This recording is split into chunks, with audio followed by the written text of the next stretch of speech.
Good morning and welcome everyone to the October 9th service of the North Texas Church of Free Thought. Boy, oh boy, whoever thought it would be October 9th, 2022, but now it is. Let me remind you at the outset, all the really important slides are at the end, so you got to wait for those, but put one up now that will be a little foretaste, and that is please go to our YouTube channel, our Facebook page, and our website and explore what there is there. There's a lot more material. If you like what you hear today and you like our other material, there's lots of other ways you can get your free thought fix. So if you attend a service of any other church, you will find that they just get right to it, as it were. They just start praying and stuff. They never bother giving you any context of what they're about. Like if you walk into a Lutheran church, they don't say, hey, by the way, everybody, we call ourselves Lutherans because we follow this guy Martin Luther who lived back in this year, and he said this and he said that, and here's what was going on at the time. They never give you any kind of really orientation. They don't say exactly what they expect you to believe or how they're different than what the other churches have on offer. Perhaps they don't feel they need to, since they're all certain that they, of course, are the one true religion. Well, we know that we're the one true religion too, but we're at least going to give an account of ourselves. So this is another way that we're different. We know that there's lots of religious denominations, many religious traditions, and perhaps as many religious opinions as there are people. As far as we are concerned, that is as it should be, given that religion is not science. That religion is not even about any reality out there in the world we share with others, but that religion is all about the subjective, the private, and the personal way of experiencing who we are and our efforts to make sense of it. And this is why there's no way to resolve disagreements when it comes to matters of religion, short of violence, and this in turn is why there have been and will continue to be so many holy wars, so many jihads, as long as so many people misunderstanding what religion is and ought to be. If they would get their heads on straight, we could solve a lot of these problems, but the traditional religions don't help. So this is why we tell you right up front that we're not about dogmas and doctrines. We're not even about beliefs, which we view as static states of mind. I mean, we all have beliefs. You can't be thinking 24/7, 365, but we're about thinking, the dynamic process of questioning, of considering what ifs and might be's as we try to organize and understand our experiences. But now remember, we're referring to subjective experiences, to personal and private perceptions, to what it is like to be who we are and to participate in what it is to confront the human predicament. For we already have, all of us of all religious opinions, an excellent way of approaching and making sense of objective experience of the world of reality that does not depend on who it is that's doing the perceiving. We call this way science. All claims about things out there in the world of reality that conflict with science are no more than pseudoscience, fanciful fictions without an evidential or rational basis that, in our view, cannot even be considered religion. Even most of the traditional religions, while they have not all completely abandoned such ideas, have noticeably retreated from them. Followers of the Abrahamic religions no longer promote the sort of cosmology found in the Bible, for example, as you see here, or the sort of geology, anthropology, and biology to be found in those texts. We forget about that. We think about evolution, but a lot of other things like the origin of the human race and where they are on Earth and so forth. When Europeans got to America, they were just astounded that there were people living there. I mean, these people are not even described in the Bible. Where the heck did they come from? We'll mention that again later. And they also, these believers who believe in the Bible, they don't say of the germ theory of disease, oh, it's just a theory. The Mormons have nothing to say to the fact that genetic studies show that Native Americans are the descendants of Asian peoples and not of any lost tribes of Israel, as their Book of Mormon has it. Even the Pope does not deny the fact of biological evolution. When it comes to our shared reality that science has been so spectacularly successful at explaining and exploiting to our advantage, God has been reduced to a gap-filling explanation that is nothing more than a placeholder for our ignorance. Traditional religions stubbornly cling to supernaturalism, but hardly anyone, it seems, looks forward to passing on, as they say, into unending heavenly bliss, or even doing very much to ensure escape from eternal torture and agony in hell. And God is mainly an invisible friend who helps sports teams win. Or he may see to it that a lottery ticket pays off or that modern medical science works as intended. It would be laughable, really, if the problem that religion has been left to deal with, the problem of how to live well, were not both so important and yet, because of the backwardness of traditional religions, so woefully neglected by them. Is there any point or purpose of God for rational people? If there is, it must be that of the point and purpose of other fictions. That is, as storytelling lies close to how we conceive of our worlds, the word lies meant is there, our world, the one that we share and the ones unique to each one of us, fictions help us to think about our hopes and fears, our ambitions and challenges, and especially what our ideals ought to be and the promise and perils of how we go about pursuing them. This is the case with all products of the human imagination, both those for which there may be some prospect of achieving them and those that will likely always be beyond our reach. Fictions and the people and places in them help us explore and appreciate what makes us tick. For it is these explorations of thinking, not beliefs, and certainly not unquestionable dogmas and doctrines, that show us the way forward. That is the religion we espouse that we call free thought. Many unbelievers love John Lennon's song, Imagine. Today is Lennon's birthday, by the way. What an amazing coincidence. John Lennon was born on this day, October 9th, in 1940. Had he not been assassinated in 1980, he would be 82 today. Anyway, the song itself is a subject for another time, especially since some have called it a paean to communism, but we freethinkers do honor and appreciate the human faculty of imagination. It is very true, of course, that imagination is the source of supernaturalism, but every bit of human understanding and every scientific insight also has its roots in imagination, which is to say, in the human mind's ability to take in experiences and ask, suppose things are this way because, and if that is so, then, and so on and so on. Let us consider two very timely examples of the fruits of human imagination. By the way, I had the idea of this presentation cooking my brain for a while, and then I realized that there were these two special days besides John Lennon's birthday, and I realized that they relate to each other by the concept of imagination. So I have two examples of this. The first is a very bad one, not the worst ever certainly, but still horrifying, but that nevertheless led to important lessons being learned, which when something goes wrong, it's at least important to learn from it. The second example of how imagination affects us is a very good one of how imagination has led and is leading to astonishing progress and improvements in our lives that have only just barely begun to be realized.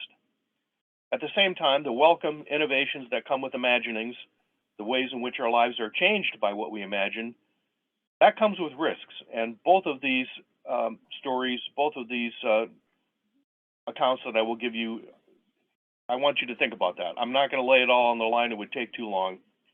But it shows that we must strive very hard to look for the kinds of ways that our imagination can get us into trouble so that we may avoid, reduce, or eliminate the problems. So, this coming Wednesday, October 12th, is Freethought Day. We observe it. We should take note of it anyway, even though there will not be any parades and fireworks and a day off of work. Not yet, not until there's more freethinkers in the world. Because of this, because a letter sent by Massachusetts Governor William Phips in 1692, that's 330 years ago. It was dated October 12th. The letter was to the Privy Council of the British monarchs William and Mary, who had come to power only 3 years before in England's glorious revolution, as they call it, that deposed William's father-in-law, James II. In the letter, Phips outlined the tumultuous events that began in New England that January that we now call the Salem witch trials, but which historians refer to as the New England witch hysteria because it went far beyond Salem. The point of this letter was to state that he had stopped the proceedings and now looked for guidance from the crown.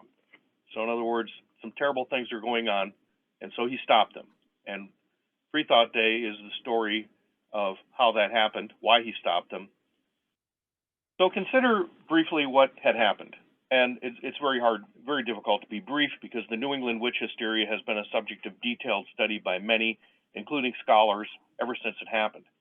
If you Google it, you'll get over 3 million hits. We've had previous services on this subject for years. Look on YouTube for our presentations in October and you're sure to find a few. But even on these occasions, we barely scratched the surface.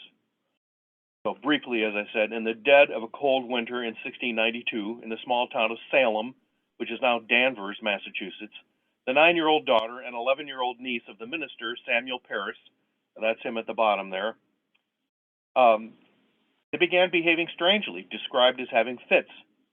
This was an embarrassing situation for Parris, and you see on the top right, that's the house he lived in, and there's a historical marker nearby explaining the importance of this structure. It was very embarrassing for Parris, who prayed and fasted for weeks, begging God for forgiveness and to relieve the family's distress. I mean, he, after all, was the town minister. But the fits continued, and so Parris brought in a physician who examined the girls, and guess what? The physician pronounced that they were the victims of demonic attacks. So Parris was relieved. The fault was not his. God was not doing this to him because he was somehow at fault. But Parris was also terrified, of course, as were others, because some unknown person or persons in league with the devil were targeting the minister of the town. Keep in mind that the colonists were experiencing hard times amid very rapidly changing economic conditions at that time. And added to this were ongoing attacks by Native Americans at the frontiers of the colony to the north, mostly. And these attacks and the setbacks and even massacres that were happening were viewed by the colonists as the work of the devil. Massachusetts Bay government also was then operating without even having a charter since the Glorious Revolution of 1689. And before that, James II, a Catholic, had imposed religious toleration and other very unwelcome restrictions on the Puritans. You know, they were all for their own religious freedom, but not that of others. Parris's neighbor, one Mary Sibley, then caused a witch cake that's up at the top left there. A witch cake that was made with urine from the affected children, and this was a form of white magic intended to help identify the tormentors. But it was done without the knowledge or permission of Parris, as any sort of magic was considered by the clergy to be satanic.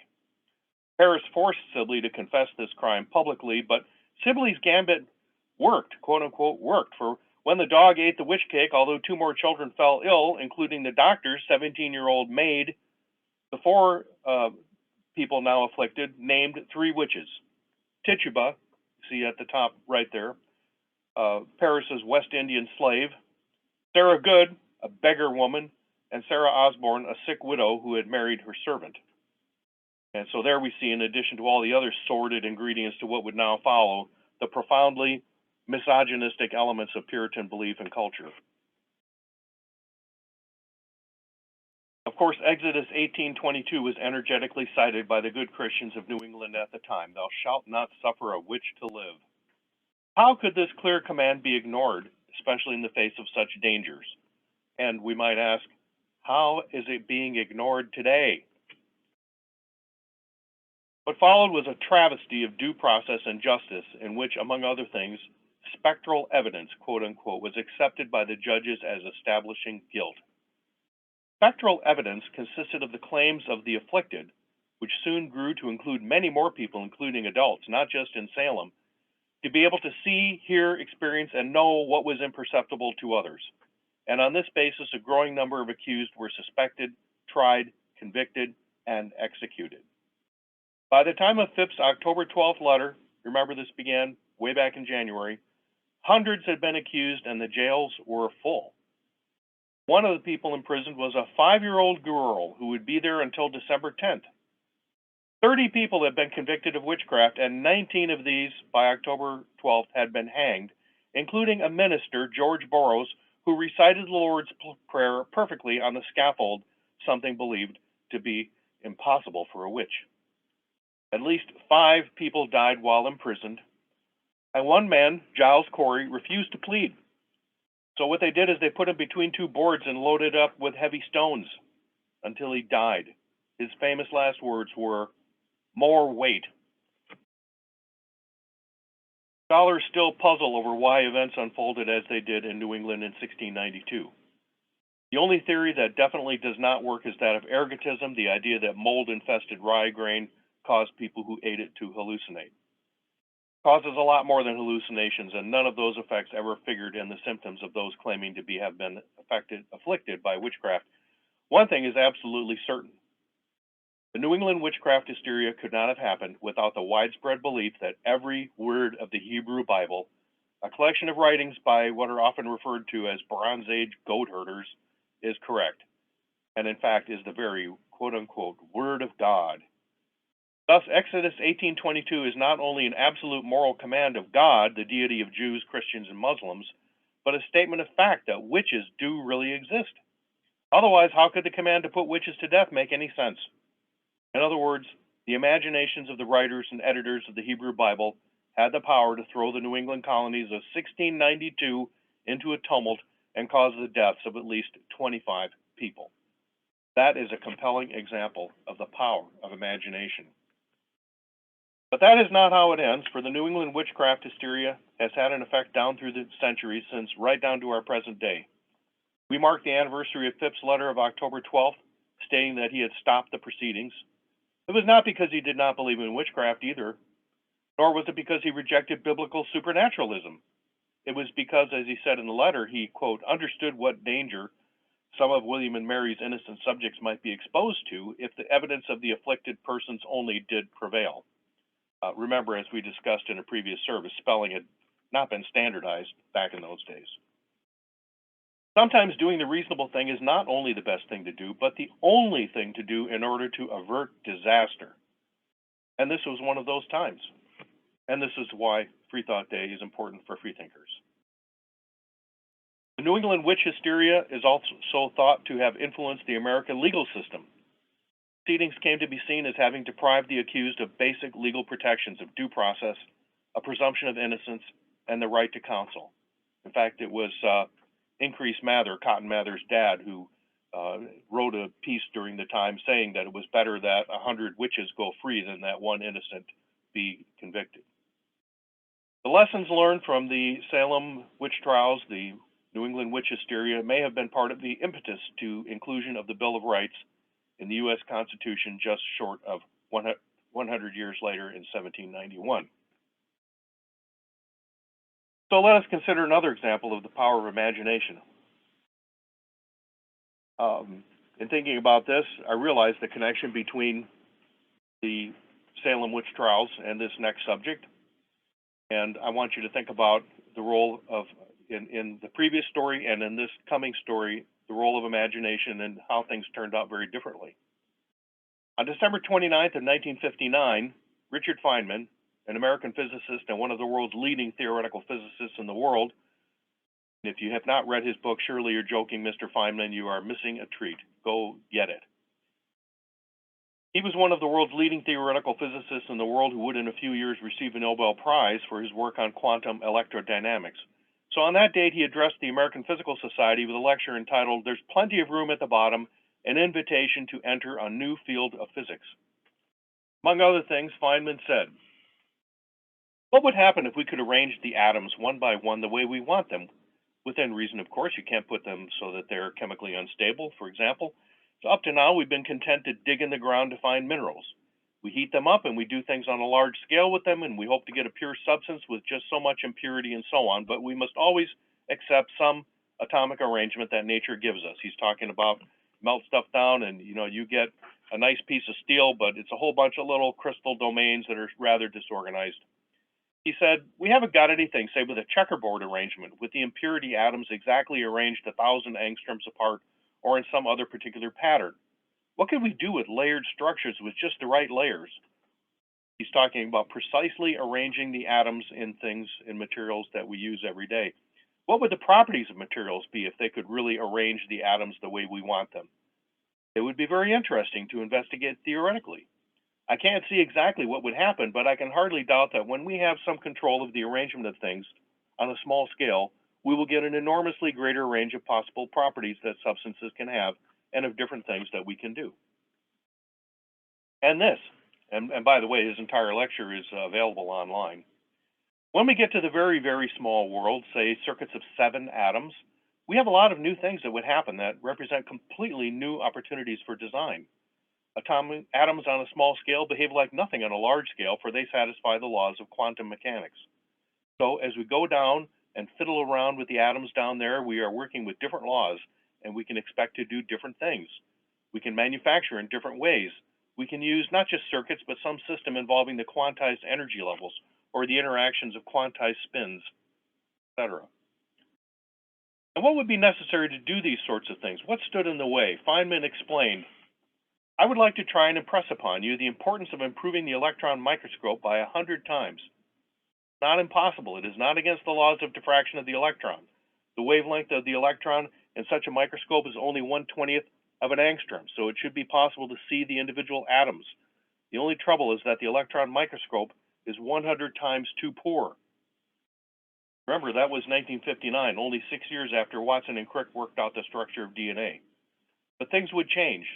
In the 1980s, scanning tunneling electron microscopes and atomic force microscopes were developed, which, among other things, enabled the visualization as well as the manipulation of individual atoms and molecules.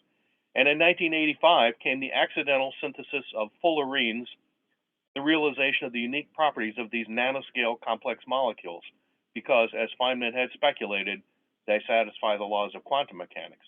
You're no longer working with bulk properties. A number of Nobel Prizes followed in the wake of that work. This is Norio Tanaguchi. The term nanotechnology was coined by this guy who described it in this way in a 1974 paper on semiconductor fabrication methods involving nanometer scale film depositions. The term has since come into widespread use, nanotechnology. He was talking about processing, separation, consolidation, deformation of materials by one atom or one molecule, but this certainly applies to what Feynman was talking about, building things up atom by atom. So this term has now come into widespread use. Probably everybody's heard this term. You've heard the term nanotechnology. And for obvious reasons, Feynman is considered the father of nanotechnology. In his 1959 remarks, Feynman said that he drew inspiration from the biological sciences. And well, he might. What you're looking at now is a molecule of kinesin pulling something along a microtubule. And the inspiration from biology has continued to inspire those who think much about nanotechnology. By the way, this is not an actual photo. It's a computer animation. You can find all kinds of interesting animations now, including replication of DNA and so forth. But the point is that we ourselves are composed of these molecular machines, enzymes, messenger molecules such as neurotransmitters and hormones, receptors of various kinds, cell membrane transporters, the actin and myosin sliding filaments of our muscles, and so on, operating at the nanoscale. What you see here is going on in your body all over the place right now. Obviously, there is enormous potential for engineering molecular nanomachines for medical purposes, but for many other purposes as well. But this work has hardly begun. So far, only the most primitive, though quite interesting, nano devices have been built, while enormous challenges remain to be overcome. This is an artist's conception of a nano car on a bed of copper atoms. There's actually a guy down at Rice University in Houston who's working on making things like this that have buckyballs for wheels, and that they have been able to measure they can get to move at 9 nanometers an hour. It's a start. Nanotechnology, as it exists today, is mostly in nanomaterials and semiconductors. These have all sorts of applications. For example, nanomaterials are already improving the comfort and durability of fabrics, increasing the energy efficiency of batteries, reducing the weight while improving the strength of plastics and other substances, contributing to better sensors and measuring systems that are cheaper, smaller, and more sensitive, improving the performance of coatings, paints, detergents, and other household products, being incorporated into ultra-high definition displays and faster computer memory recovery, substituting less toxic ingredients in a wide variety of processes and products, and enabling the recovery of CO2 from the emissions of power plants. More applications are being investigated and put into use all the time. This is a rapidly growing field. Very good source for such information, at least as a start, can be found at nano.gov, the website of the National Nanotechnology Initiative. The NNI was begun in 2000 under then President Clinton. Surprised no politician has claimed to be the inventor of it. It just so happens that today is Nanotechnology Day, so happy Nanotechnology Day. How about that? What a coincidence. We write October 10th as 10/9, as you see there at the bottom. Doesn't that make you think of something? We just shifted a little bit. We see why October 9th is Nanotechnology Day, because 10 to the minus 9th, that's the nanoscale. So Nanotechnology Day is a bit like Pi Day or Star Wars Day on May the 4th. At the nanoscale, things are measured in nanometers, or 10 to the minus 9th meters, billionths of a meter. Yes, I'm sorry, that's metric, but science has been metric for a long time. And if you swallow pills, they're going to be in milligrams and so forth. To help you visualize how small a nanometer is, think of this.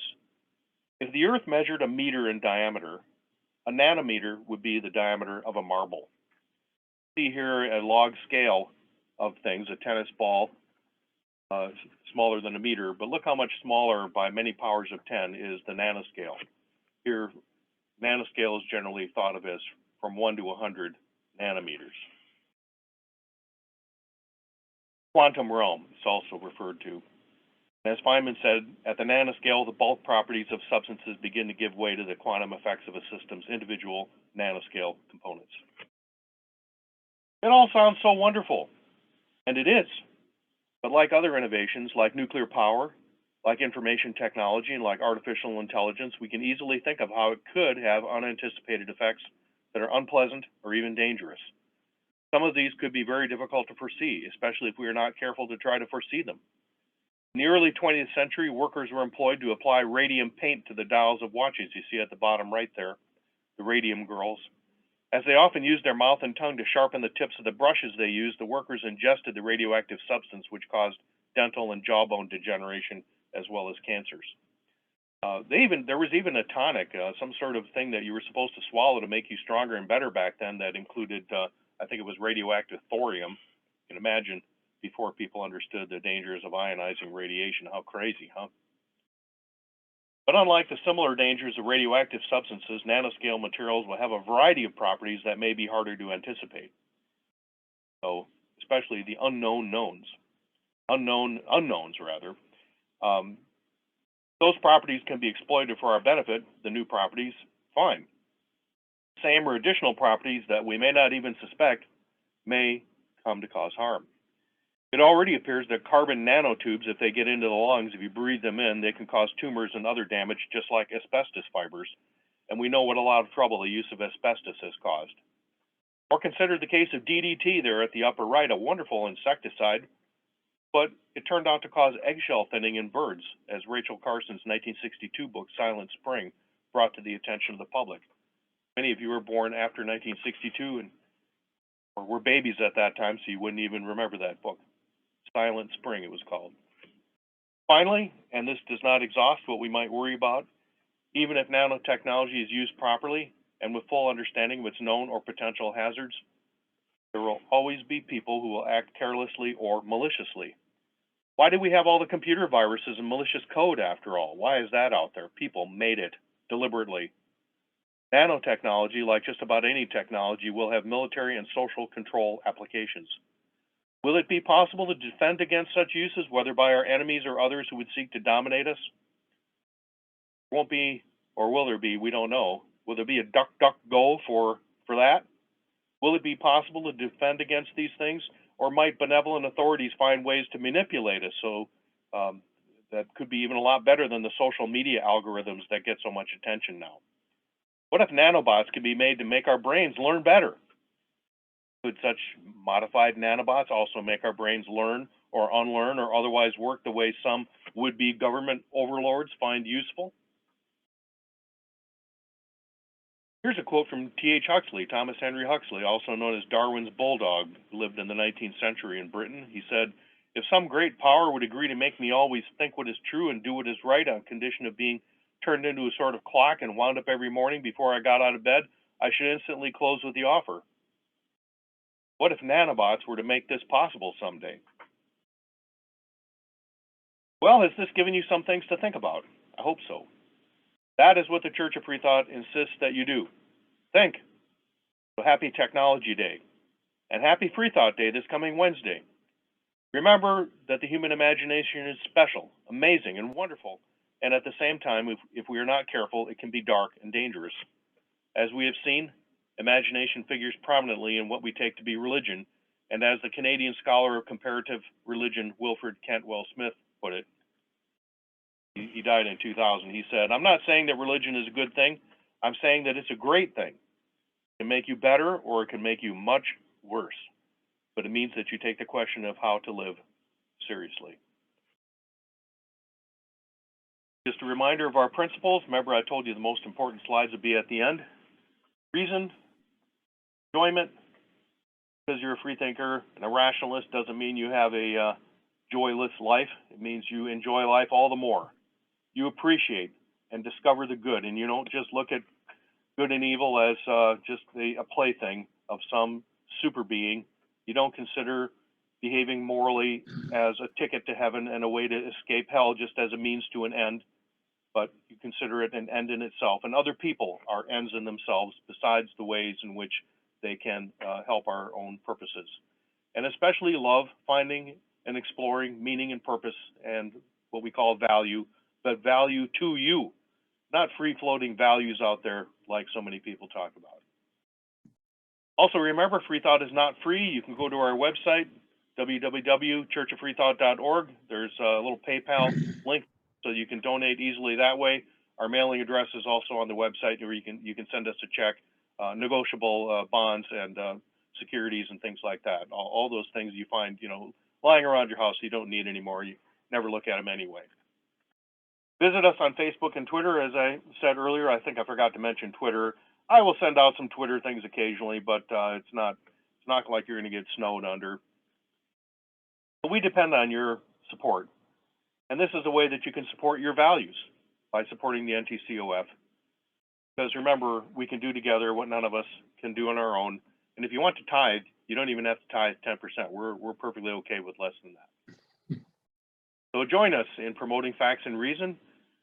Come and explore all these resources we offer. Help us celebrate doubt and questioning, and just kind of asking in a frequent opportunity, how could this be that we're wrong? Remember, and we've had a service on this in the past too. It's up on YouTube. What if we're wrong? Well, guess what? We are wrong. The trick is to figure out where you're wrong. Demonstrate your commitment by being the future that you wish to see.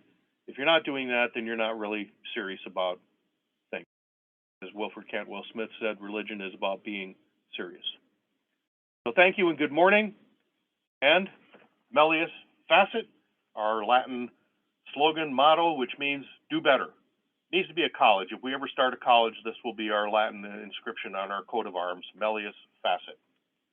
So again, thank you very much, and we'll move on to question and discussion, which we will not put up on our YouTube video, but we'll have a lot of fun doing it. I'm really excited about hearing what you all think about these two holidays, Nanotechnology today and Freethought Day on Wednesday. Thank you, Doctor. See you next week. Thank you for listening.